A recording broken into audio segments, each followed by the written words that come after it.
भारतीय संस्कृति में यज्ञ, योग एवं आयुर्वेद जैसी अमूल्य विद्याएं हैं, जिसका मूल है वेद। इतिहास की ओर दृष्टि डालें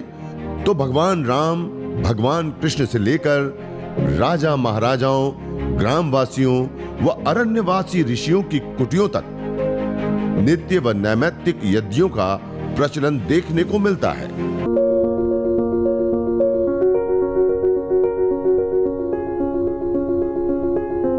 पूना का एक केस आया कि 7वें महीने में गर्भ के अंदर बच्चा एकदम निष्क्रिय हो गया था, छोटा हो गया था पूरा, और डॉक्टर ने बोला कि अब तो अबॉर्शन करना पड़ेगा इसका। वहां से फोन आया तो हमने डॉक्टर तारा सिंह जी जो आपके बीच में है यहाँ पर, उनसे बात की तो उन्होंने बोला कि उनको यज्ञ कराओ। लेखा माता जी के माध्यम से, डोंबिवली से उनसे बात हुई तो नीचे यज्ञ के हवन कुंड के नीचे उसमें ड्राई फ्रूट का लेवल बिछाया गया, सभी तरह के ड्राई फ्रूट उसमें लगाए गए और फिर यज्ञ चालू किया। देखिए 2 महीना यज्ञ करने से वो बच्चा वापस पुष्ट हो गया और नॉर्मल डिलीवरी हुई उसकी, और प्रॉपर वजन जो होना चाहिए 2 किलो 900-800 ग्राम वो उसने बच्ची को जन्म दिया। मेरी माताजी आज 84 इयर्स की हैं, 3 बार पैरालिसिस हो गया, हमने 3 बार उसको ठीक कर लिया। आज वो अपने पैरों पे चलकर जाते हैं। रोज यज्ञ हमारे साथ में सोफे पे बैठ के सब सुनते हैं, उनको पूरा यज्ञ याद है। लेकिन एक भी परिवार का मेंबर, जब से हम आज 5 साल से यज्ञ कर रहे हैं, हमारा एक भी फैमिली मेंबर आज हॉस्पिटलाइज नहीं है, डॉक्टर की मेडिसिन नहीं ले रहा है, और ज्यादा से ज्यादा अभी हम योग और यज्ञ को ही बढ़ाते चले जा रहे हैं। तो यह जो धूम्र चिकित्सा जिस विषय में हमने अगले अंक में चर्चा की थी कि कैसे शास्त्रों में अलग अलग धूम्र चिकित्सा की बात की गई है, तो मैं बात कर रहा था ये जो शारंगधर संहिता में 6 प्रकार के धूम चिकित्सा की 6 प्रकार के जो धूम हैं वो हमारे शरीर में कैसे काम करती है। और इसी में एक बृहद निघंटु रत्नाकर है, इसमें धूमपान की बात कही गई है कि मनस्तापम रजः क्रोधम धूमपाने निवारयेत, अर्थात यह जो धूमपान है ये हमारे मन के जो संताप है, जो हमारे मन में विघ्नता आ जाती है या मानसिक रोग जिसको कहें, उसको यदि और अलग अलग शब्दों में हम बांटें तो माइग्रेन है, आधा शीशी है, किसी को अनिद्रा की समस्या होती है, एंजाइटी फोबिया जैसे रोग हो जाते हैं, हमेशा भय बना रहता है, या हमेशा किन्हीं को और अलग प्रकार से शरीर में जिसको हम कहें बुरी स्वप्न आता है, निद्रा नहीं आती है या अत्यधिक निद्रा आती है, अत्यधिक तंद्रा आती है, तो इन सभी विषयों को जो मानसिक संबंधी उसको दूर करने का काम ये धूमपान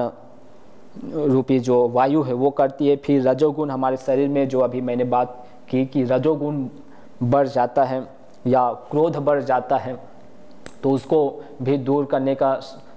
शांत करने का, समन करने का काम ये धूम्र चिकित्सा करती है, जो औषधीय वायु ये करती है। और वैसे ही ये एक श्लोक है शारंगधर संहिता का ही है कि अन्येपि धूमा गेहेषु कर्तव्य रोग शांतये मयूर पिच्छम पिंबस्य पत्राणि वृहति फलम मरीचम हिंगु मांसी च बीजम कर्पास संभवम गजदंतश्च तच्चूर्णम किंचित घृत विमिश्रितम गेहेषु धूपनम दत्तम सर्वान् बाल ग्रहान जयेत। फिर पिशाच राक्षसान जित्वा सर्व ज्वरम हरम भवेत, अर्थात यदि किसी को ज्वर हो गया है, किसी को बहुत ही विषम ज्वर जिसको टाइफाइड कहा जाता है, ऐसे रोगों को भी शमन करने का, दूर करने का जो सामर्थ्य वो इस धूम्र चिकित्सा में ही, इस वायु में है। तो हम यदि किसी को रोगों को शमन करना है तो वो अपने घर में धूपन दे, और उसके लिए क्या क्या बताए तो नीम पत्र है, नीम पत्र है, फिर बड़ी कटेरी है उसका फल ले लें, फिर काली मिर्च है, हींग है, जटामासी है, फिर कपास है, उसके साथ इन सबको फिर समान मात्रा में लेकर चूर्ण बना ले। चूर्णित कर कर इसको घी के साथ मिलाकर कुछ ऐसे टिकिया के भांति, वटी की भांति इसको तैयार कर ले। उसकी मात्रा हम देखें तो 5 ग्राम या 3 ग्राम उससे कम में आप बनाकर फिर इसको आप इस प्रकार से धूनी में, अग्नि में आप ऐसे डाल दें और फिर वहीं बैठकर आप प्राणायाम करें। तो इससे जो सूक्ष्म जीव है, जो माइक्रो जो बैक्टीरियल है या माइक्रो जो वायरस है, जो हमारी आँखों से दिखाई नहीं देती, ऐसे जो बीमारियां हैं, जो रोग हैं, उनको दूर करने का, शमन करने का काम करता है। और जितने भी उपद्रव, जो ज्वर है, टाइफाइड, जिसमें शरीर में जो डिग्री है, जो शरीर का जो टेम्परेचर है वो अत्यधिक 150, 200, 300 तक बढ़ जाता है, तो ऐसी स्थिति में भी ये जो धूम्र चिकित्सा है ये उसको वापस नॉर्मल करने का काम करती है। तो इसीलिए आज मैं आपके सामने एक जो शहद है इसका भी प्रयोग आपको दिखाऊंगा कि जो हम शहद लेते हैं उसको यदि अग्नि में डालते हैं तो उससे हमारे जो मस्तिष्क है ये शांत होता ही है, साथ में हमारी जो मेधा शक्ति है वो भी बढ़ती है। तो आप कहीं से भी आप इस प्रकार शुद्ध जो शहद है उसको आप खरीद सकते हैं, चाहे वो किसी भी संस्था के हो, पतंजलि के मिले तो पतंजलि का और अच्छा बेस्ट है। तो इसको इस प्रकार थोड़े से, इतने पर्याप्त है, ये आपके 2-3 ग्राम जो शहद है उसको फिर अग्नि में ऐसे छोड़ दें।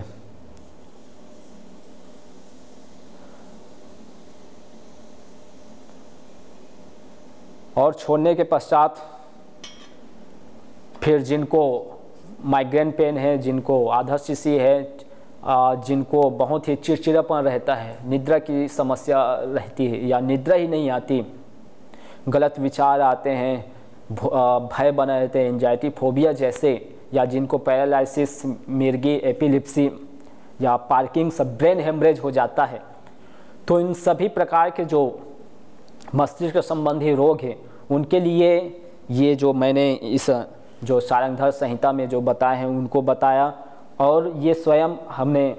प्रयोग किए हैं और कई ऐसे भिन्न जगहों में जो व्यवहारिक प्रयोग हुए हैं अलग अलग मुंबई आदि में, तो उस आधार पर हमने स्वयं प्रयोग किए। तो इसमें वास्तविक में जिनको इस प्रकार की समस्या थी तो उसमें लाभ मिला। तो आप इस प्रकार आप डाल दें और फिर बैठकर वहीं पर आप प्राणायाम करें। जिनके पास जितना समय है आप उसमें भस्त्रिका करें, अनुलोम विलोम करें, आप उसमें और जो ध्यान है, मेडिटेशन है वो करें। तो ये अलग अलग पूर्ण रूप से प्रक्रिया है। तो इस तरह से हम स्वयं अपने घर को चिकित्सालय बना सकते हैं। परमपिता परमेश्वर ने सभी को चिकित्सालय परमानेंट बनाकर दिए हुए हैं। आप देख लीजिए अपने आसपास सभी को औषधियों के रूप में नाना प्रकार के दिए हुए हैं, बशर्ते आवश्यक है कि हम उसको समझें। और एक तो श्लोक ही है जिसके माध्यम से हमको ये पता चल जाता है कि भाई जिसको हम जिन रोगों के निदान के लिए लेते हैं उसी को हम यदि इस हवन में डालते हैं, यदि हम इसको धूम्र देते हैं और बैठकर वहाँ पर जब हम डीप ब्रीदिंग करते हैं, इनहेल एक्सहेल करते हैं, ऐसे भस्त्रिका करते हैं, अनुलोम विलोम करते हैं,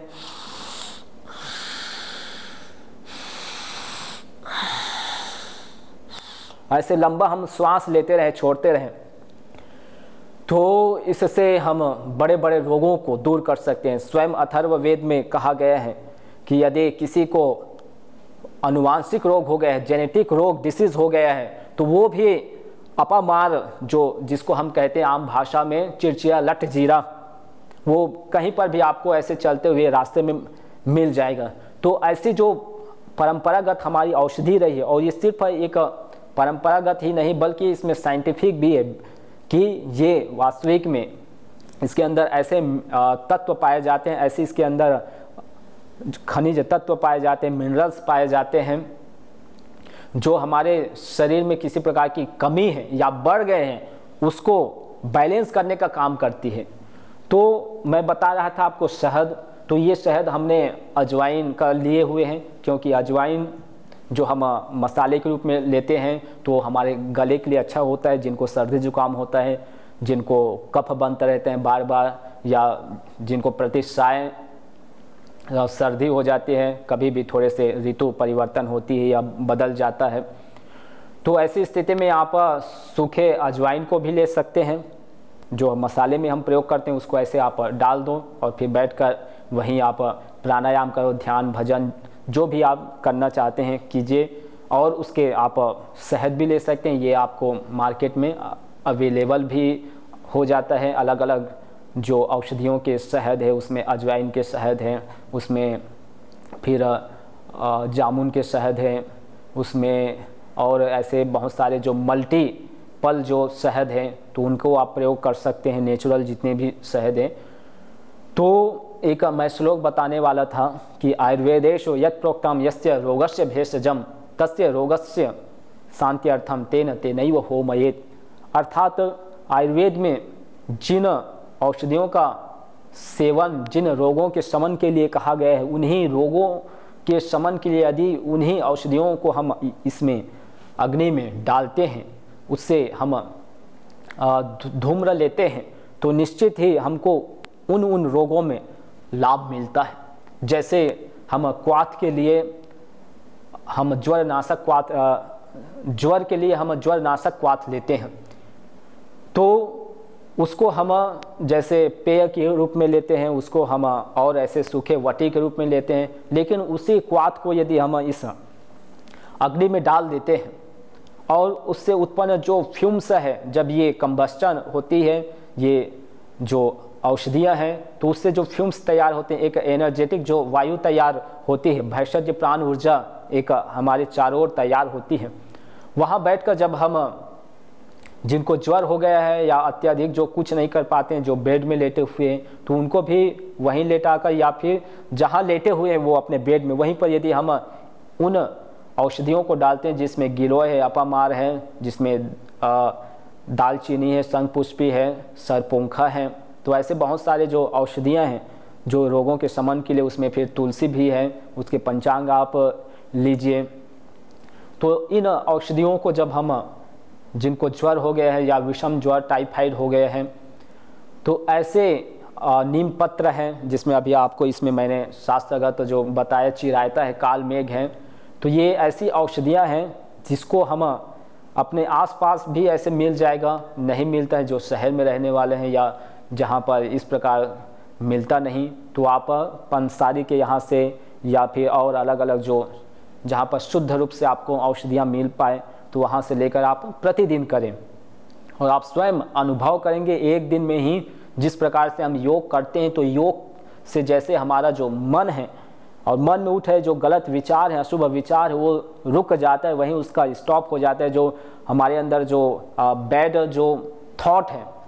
उसका वहीं ब्रेकअप हो जाता है और फिर जो शुभ विचार है, जो अच्छे विचार है हमारे अंदर बढ़ता है। तो वैसे ही जब हम अग्निहोत्र करते हैं तो प्रथम ही हमारा जो मन है, मस्तिष्क है, ये सबल बन जाता है, हमारा जो मन है वो सहज रुक जाता है। जो श्रीमद् भगवद गीता में धनुर्धर अर्जुन कहते हैं, धनंजय जो कुंती पुत्र हैं, कि चंचलम ही मनः कृष्ण प्रमाथि बलवद दृढ़म तस्याम निग्रहम मन्ये वायुर इव सुदुष्करम, कि हे श्री कृष्ण, यह जो मन है बहुत ही चंचल, इसको रोक पाना वैसा ही जैसे आंधी तूफान वायु को रोकना, अर्थात सामर्थ्य से बाहर है, परंतु जो श्री कृष्ण है वो उनको बहुत ही सहज रूप में बताते हैं कि असंशय महाबाहो मनोनिग्रहम चलम। और कहा गया कि अभ्यासेन तु कौन्तेय वैराग्येन च गृह्यते, कि हे अर्जुन, मैं जानता हूँ, समझता हूँ कि ये जो मन है ये बहुत ही चंचल, इसको रोक पाना बहुत ही कठिन है, परंतु अभ्यासेन तु कौन्तेय वैराग्येन च गृह्यते, परंतु हे कुंती पुत्र, यह जो मन है इसको हम अभ्यास के माध्यम से, वैराग्य के माध्यम से हम रोक सकते हैं। तो अभ्यास किसका करना है? तो वो है इस यज्ञ का, वो है इस आयुर्वेद का, वो है इस योग का। तो हम जब यज्ञ करते हैं, अग्निहोत्र हवन होम करते हैं, तो निस्संदेह हमारे शरीर एनर्जेटिक होता जाता है, हमारे शरीर जो है, हमारे शरीर में जो इम्यूनिटी सिस्टम है वो बढ़ जाती है। आज हम सुन रहे हैं कि जो कोरोना है वो अपडेट हो गया है, अर्थात नया वर्जन आ गया है कोरोना का, तो उसमें नए लक्षण दिखाई दे रहे हैं और जिनको कोरोना हो रहे हैं उनकी जो इम्यूनिटी जो सिस्टम है, जो प्रतिरोधक क्षमता है वो कहीं ना कहीं डाउन होती जा रही है, गिरती जा रही है। तो ऐसी स्थिति में उन लोगों को और नाना प्रकार के रोग हो रहे हैं, किसी को और सर्दी जुकाम ज्वर हो रहे हैं, किसी को कोई स्किन डिसीज हो रहे हैं, किसी को बीपी की समस्या, डायबिटीज़ की समस्या, हार्ट की समस्या, लंग की समस्या, ब्रेन की समस्या, ट्यूमर्स जो कैंसर है। तो ऐसे बहुत सारे उनके अंदर जो रोग है वो पनप रहे हैं। क्यों? क्योंकि उनके शरीर में जो प्रतिरोधक क्षमता है जो हमारे अंदर होती है रोगों से लड़ने के लिए, बाह्य जो रोग हैं, बाह्य जो परिस्थितियां हैं उससे लड़ने के लिए हमारे अंदर जो सामर्थ्य हमको नेचुरल मिला हुआ है, प्राकृतिक रूप से जो परमपिता परमेश्वर ने हमको दिए हुए इस शरीर को मिला हुआ है, वो धीरे धीरे डाउन होती जा रही है। खान पान के कारण से भी हमारी प्रतिरोधक क्षमता वो धीरे धीरे नष्ट होती जा रही है। तो उसको कैसे बना कर रखें, कैसे हम अपनी प्रतिरोधक क्षमता को बढ़ाएं और जिनके हैं उसको कैसे हम बना कर रखें आगे भविष्य के लिए, तो उसके लिए ये अग्निहोत्र है, हवन है। तो यहाँ हम वही आपको बता रहे हैं कि हम जब अग्निहोत्र करते हैं तो उसमें अलग अलग औषधियों को हम डालते हैं। और भी मैं आपको इस शास्त्रगत कुछ श्लोकों का अर्थ बताता हूँ। इसमें एक और है जो शिरोगत है, इसमें ज्वर के लिए भी कहा गया है, इसमें प्रायोगिक भी बात कही गई है। तो एक है काश श्वास प्रतिश्यायन मन्या हनु शिरो रुजः वात श्लेष्म विकारांश्च हन्यात् धूम सुयोजितः धूम प्रयोगात् पुरुषः प्रसन्नेन्द्रिय वाड्मगाः दृढ़ केश द्विजश्रमुः सुगंधि वदनो भवेत्। अर्थात इसका अर्थ है कि जिनको काश है, खांसी है, श्वास की समस्या, दमा अस्थमा है, प्रतिश्याय है, सर्दी जुकाम है, मन्या है, जिनके गर्दन मुड़ जाते हैं, तो उसको दूर करने के लिए बहुत ही, जिनके ठुड्डी में या सिर में रोग हो गए हैं तो उसको ठीक करने के लिए जो धूम है बहुत ही उपयोगी है। वैसे ही इंद्रियों को प्रसन्न करना है, अपने जो गले है, कंठ है, स्वर है, उसको बहुत ही सुंदर बनाना है, मधुर बनाना है, प्रिय बनाना है। तो उसके लिए अपने केश को, जो बाल हैं, हेयर है, दांत हैं, टूथ है, दाढ़ी है, मूछ है, मुख है, तो इन सबको अच्छा बनाने के लिए हम धूमपान करें, हम धूम्र चिकित्सा लें। और कहा गया मनः शिलाले क्षारश्च पिप्पल्यो अथ फणिज्जकम केसरम सर्पाश्चैव धूमः शीर्ष विरेचनः, कि जो मैंसिर औषधि है, हड़ताल है, क्षार है, पिप्पली है, मुलेठी है, नाग केसर है और सरसों है, इन सबको समान मात्रा में ले लें और इसको कूट पीस कर फिर जिनको शिरोगत रोग है या कफ हो गए, सिर में भी कफ बढ़ जाते हैं, तो उनको शोधन करने के लिए इन औषधियों को आप ले सकते हैं। तो अलग अलग जो औषधियों हैं उसको प्रयोग करने के लिए कहा गया है। वैसे ही फिर अगले जो श्लोक हैं जिसमें चरक संहिता के सद्वृत्त में 3 प्रकार के धूम प्रयोग का विधान बताए गए हैं कि कैसे हम धूमपान का प्रयोग करें। तो 3 प्रकार का बताए गए, एक प्रायोगिक बताए गए हैं, एक स्नेहिक बताए गए हैं और तीसरा है शिरो वैरेचिक। तो इसमें अलग अलग औषधीय प्रायोगिक में बताया गया है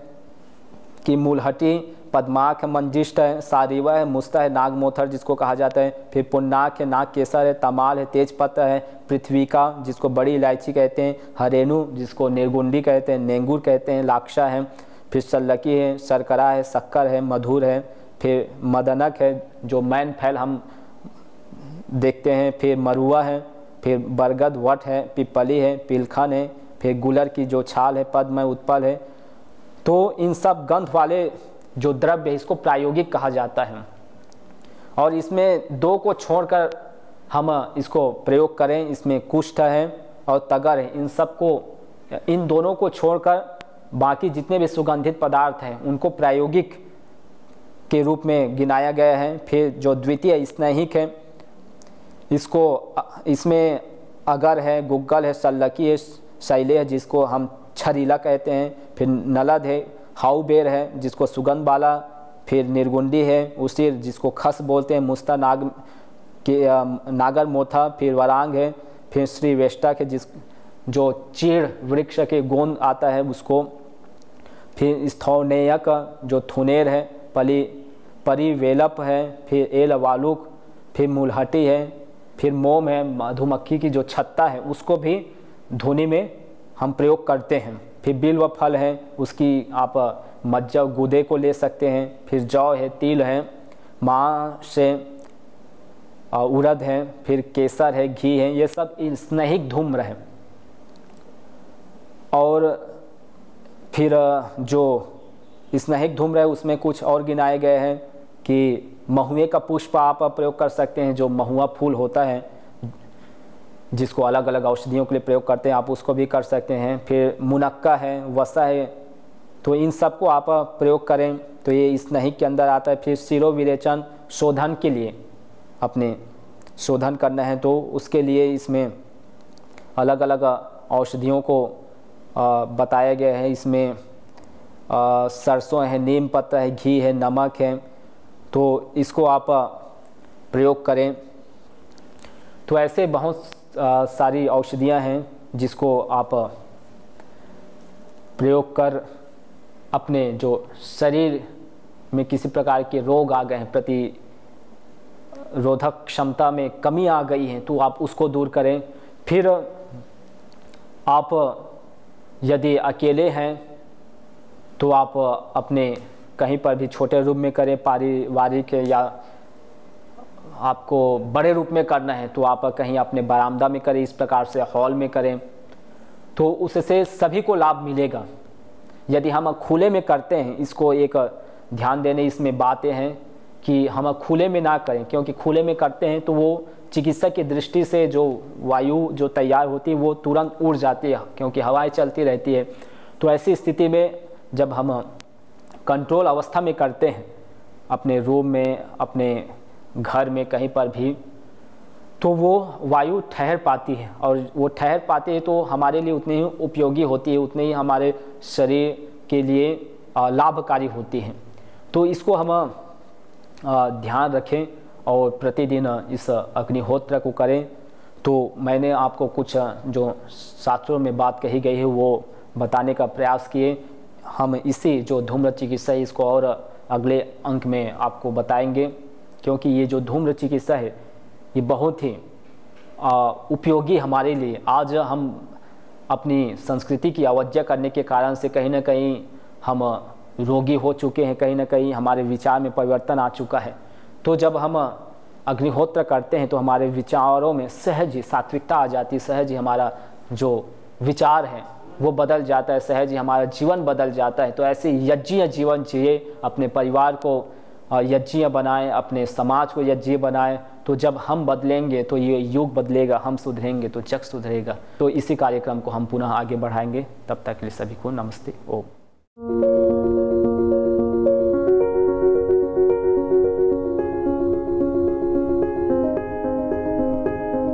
जिनको दमा अस्थमा रहता है,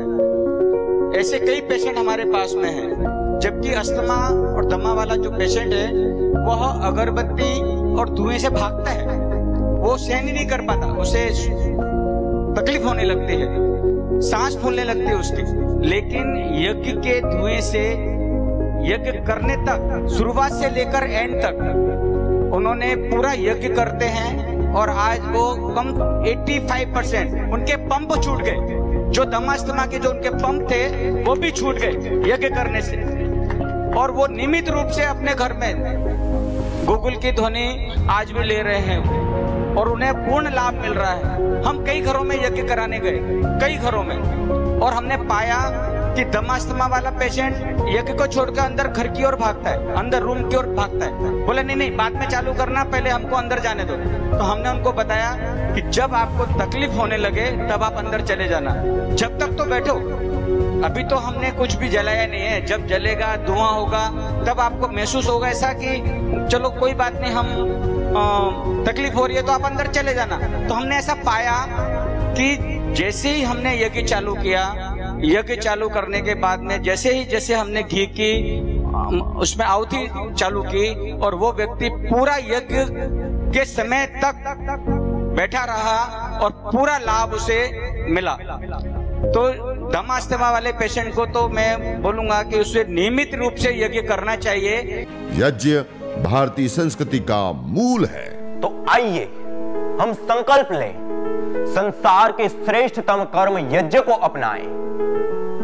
पिंड और ब्रह्मांड में संतुलन कायम करने वाले यज्ञ को अपने जीवन का अभिन्न अंग बनाएं एवं प्रकृति मां के प्रति अपने ऋणों को अदा करें। विश्व स्वास्थ्य का एक नारा, यज्ञ से होगा जग उजियारा। भारतीय संस्कृति की अमूल्य विरासत यज्ञ की महिमा को जानने हेतु वैदिक चैनल पर प्रतिदिन प्रातः एवं सायं 11:30 बजे यज्ञ महिमा कार्यक्रम से जुड़ें। विशेष जानकारी हेतु संपर्क करें।